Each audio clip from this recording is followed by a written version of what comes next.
দক্ষিণ এশিয়ার প্রধান পরিবহন সংযোগ।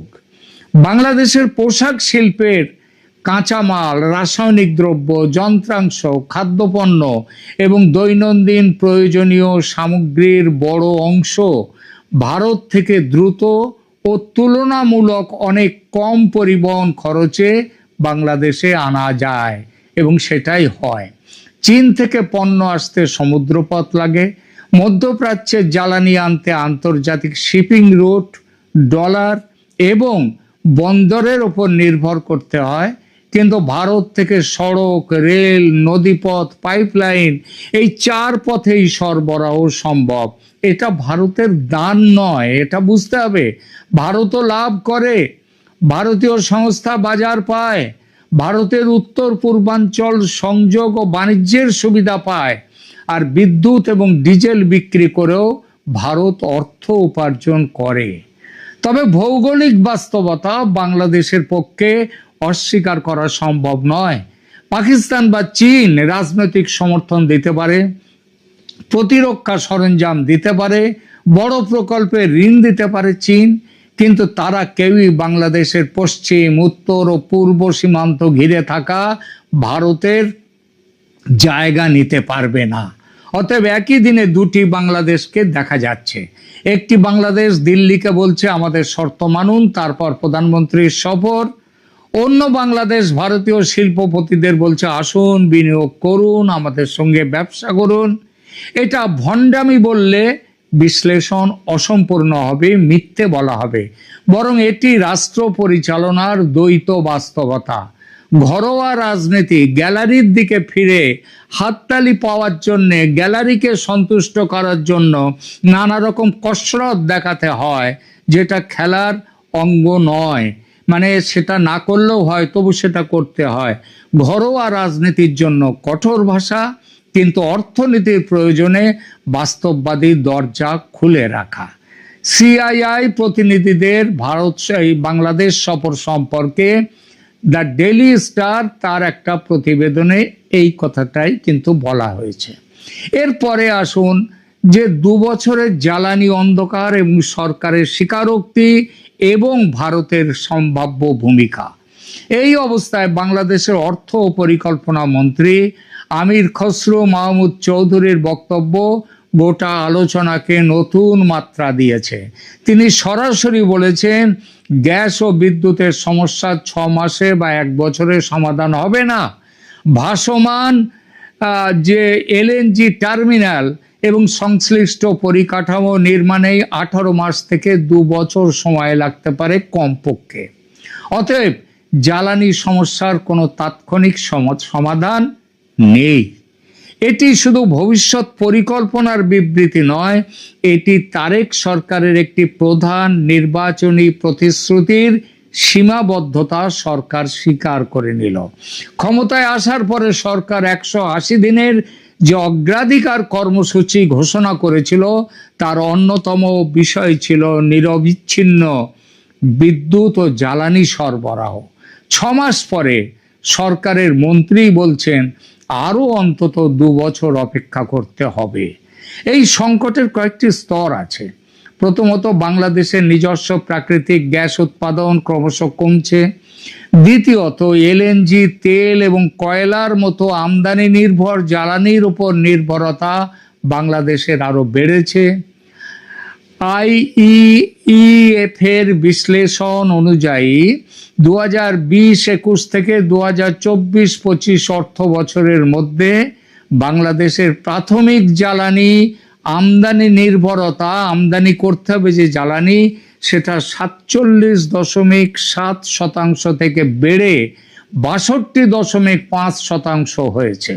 অথচ গ্রিড ভিত্তিক বিদ্যুৎ উৎপাদনে নবায়নযোগ্য শক্তির অংশ মাত্র 2.3%। তৃতীয়ত, পশ্চিম এশিয়ার সংঘাত এবং আন্তর্জাতিক বাজারে জ্বালানির মূল্য বৃদ্ধি বাংলাদেশের আমদানি খরচ ভয়াবহভাবে বাড়িয়েছে। 2025-26 অর্থ বছরে বাংলাদেশের তেল আমদানি ব্যয় দাঁড়িয়েছে প্রায় $10.63 বিলিয়ন, যেটা আগের অর্থ বছরের তুলনায় এই বৃদ্ধি প্রায় 107%, ডবলের বেশি। মোট পণ্য আমদানি ব্যয়ের 14% বেশি চলে গেছে শুধু জ্বালানি তেলে। অর্থাৎ জ্বালানি সংকট শুধু পেট্রোল পাম্প বা লোডশেডিং এর সংকট নয়, এটি ডলারের সংকট, শিল্প উৎপাদনের সংকট, রপ্তানি প্রতিযোগিতার সংকট এবং মূল্যস্ফীতির সংকট। গ্যাস না পেলে কারখানা পূর্ণ ক্ষমতায় চলবে না, বিদ্যুৎ অনিশ্চিত হলে উৎপাদন ব্যয় বাড়বে, ডিজেলের দাম বাড়লে পরিবহন খরচ বাড়বে, আর শেষ পর্যন্ত বাজারে প্রায় প্রতিটি পণ্যের দাম বাড়বে। জ্বালানি সংকটে 2 বছর লাগার বক্তব্য এবং এই সম্পর্কে বলা হয়েছে ভারতের কাছে এখন আর্জেন্ট অনুরোধ যাচ্ছে, আমাদের ডিজেল পাঠান, তেল পাঠান। এই জায়গাতেই ভারত অপরিহার্য। এখন প্রশ্ন, বাংলাদেশ কি অন্য দেশ থেকে জ্বালানি কিনতে পারে না? নিশ্চয়ই পারে। বাংলাদেশ সৌদি আরব, সংযুক্ত আরব আমিরাত সহ বিভিন্ন দেশ থেকে অপরিশোধিত তেল কিনে থাকে।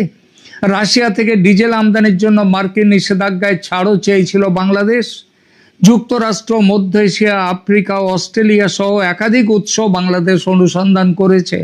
অতএব ভারত ছাড়া পৃথিবীতে বাংলাদেশের জ্বালানির আর কোনো উৎস নেই, এ কথা তথ্যগতভাবে ঠিক নয়। কিন্তু সংকটের সময় দ্রুত, নির্ভরযোগ্য এবং তুলনামূলক কম খরচে সরবরাহের ক্ষেত্রে ভারতের বিকল্প বাংলাদেশের কাছে কেউ নেই।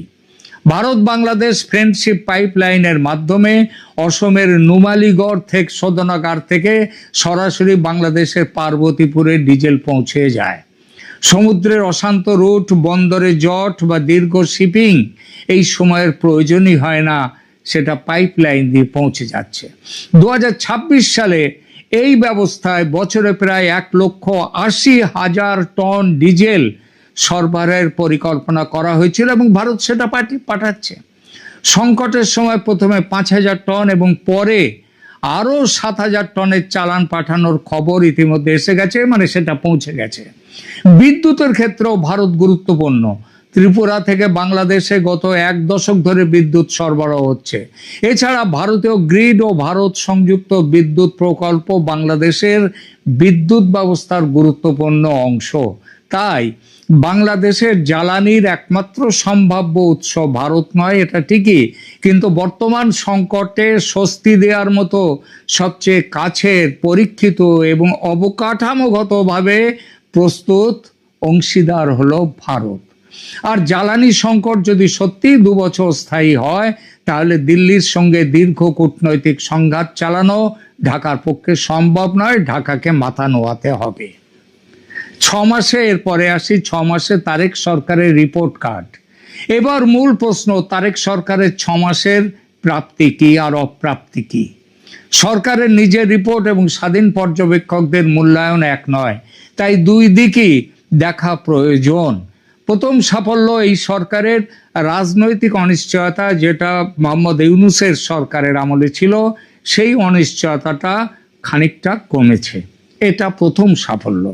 দ্বিতীয়ত, অন্তর্বর্তী সরকারের সময় নির্বাচনের সময়সূচি, রাষ্ট্রের ভবিষ্যৎ কাঠামো এবং ক্ষমতার হস্তান্তর নিয়ে যে অনিশ্চয়তা ছিল, ফেব্রুয়ারির নির্বাচন ও নতুন সরকার গঠনের পর সেই অনিশ্চয়তা অবশ্যই কমেছে। একটি নির্বাচিত সরকার কাজ করছে, মন্ত্রিসভা রয়েছে এবং সংসদীয় প্রশাসন ফিরেছে, এটি রাজনৈতিক স্থিতির ক্ষেত্রে ইতিবাচক। দ্বিতীয় সাফল্য, এই সরকারের কিছু অর্থনৈতিক সূচকে সামান্য উন্নতি দেখা যাচ্ছে, যেমন বৈদেশিক মুদ্রার রিজার্ভ কিছুটা বেড়েছে এবং জুলাই মাসে পয়েন্ট টু পয়েন্ট মূল্যস্ফীতি 8.32% নেমে এসেছে, যা 8 মাসের মধ্যে সবচেয়ে নিচে। কিন্তু মূল্যস্ফীতির হার কমা মানে তো বাজারের দাম কমে যাওয়া নয়, এর অর্থ দাম আগের তুলনায় কিছুটা ধীরে বাড়ছে। সাধারণ মানুষের ক্রয় ক্ষমতার চাপ এখনো কাটেনি। এই সরকারের তৃতীয় সাফল্য, সামাজিক প্রকল্প বিনিয়োগে উদ্যোগ। সরকার তার 180 দিনের মূল্যায়নে জানিয়েছে, প্রশিক্ষিত 10,000 যুবকের মধ্যে 9,450 জনকে প্রায় 94.6 কোটি টাকা ঋণ দেয়া হয়েছে। উদ্যোক্তা ও স্টার্ট আপদের জন্য দুটো পৃথক 500 কোটি টাকার তহবিল তৈরি হয়েছে। কৃষি, রপ্তানি বৈচিত্র্য ও সবুজ শিল্প সহ বিভিন্ন খাতে বাংলাদেশ ব্যাংক প্রায় 19,000 কোটি টাকার পুনরায় অর্থায়ন প্রকল্প চালু করেছে। প্রাথমিক বিদ্যালয়ে 327টা নতুন ডিজিটাল শ্রেণীকক্ষ হয়েছে।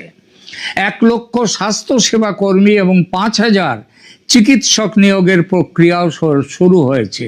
এগুলো ইতিবাচক পদক্ষেপ অবশ্যই, কিন্তু ঘোষণা, বরাদ্দ এবং বাস্তবায়ন এই তিনটে এক জিনিস নয়। প্রকল্পগুলো মানুষের জীবনে কতটা পৌঁছলো তার পূর্ণ মূল্যায়নের জন্য আরও সময় দরকার।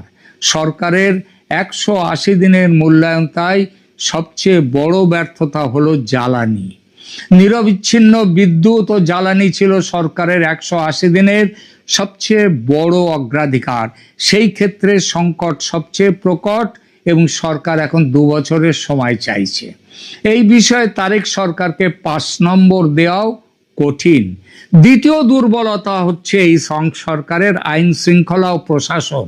পুলিশ ও প্রশাসনে ব্যাপক বদলি, কর্মকর্তাদের বাধ্যতামূলক অবসর এবং রাজনৈতিক প্রভাবের অভিযোগ অত্যন্ত দৃঢ়ভাবে উঠেছে। জামাত সহ বিরোধী পক্ষ রাষ্ট্রীয় প্রতিষ্ঠান দলীয়করণের অভিযোগ করছে। ক্যাম্পাসে ছাত্রদল ও ছাত্র শিবিরের সংঘর্ষ ও সরকারের স্থিতিশীলতা প্রতিষ্ঠার দাবিকে দুর্বল করেছে। তৃতীয় দুর্বলতা সাধারণ মানুষের জীবনে স্বস্তির অভাব। রাজনৈতিক স্থিতি ফিরলেও সাধারণ মানুষের কাছে সরকারের সাফল্যের প্রধান মাপকাঠি হলো চাল, ডাল, তেল, গ্যাস, বিদ্যুৎ, চাকরি এবং নিরাপত্তা। মূল্যস্ফীতি সামান্য কমেছে, কিন্তু বাজারে চাপ যায়নি। জ্বালানি ঘাটতি শিল্পে প্রভাব ফেলছে, কর্মসংস্থানের পরিবর্তন হয়নি এবং ইতিমধ্যেই বাংলাদেশের বস্ত্র শিল্প, সেই শিল্পে তাদের যে রপ্তানি, সেই রপ্তানি ভীষণভাবে কমে গেছে। তাই 6 মাসে সরকারের রিপোর্ট কার্ডকে বড় জোর বলা যায় রাজনৈতিক স্থিতিতে সামান্য উত্তীর্ণ। 5 নম্বর, কিছু সামাজিক উদ্যোগে আশাব্যঞ্জক, কিন্তু জ্বালানি ও জীবনযাত্রার খরচে বিপজ্জনকভাবে পিছিয়ে আছে এই সরকার। শেষ কথা, ভারতকে শর্ত না ভারতের সঙ্গে সমঝোতা, কোন রাস্তায় হাঁটবে তারেক রহমানের সরকার? তারেক রহমানের সামনে এখন একটি কঠিন ভারসাম্যের খেলা। দেশের অভ্যন্তরে শেখ হাসিনার প্রত্যর্পণ নিয়ে কঠোর অবস্থান না নিলে তার বিরোধীরা বলবে সরকার ভারতের সামনে নতি স্বীকার করেছে। ফ্যাসিস্ট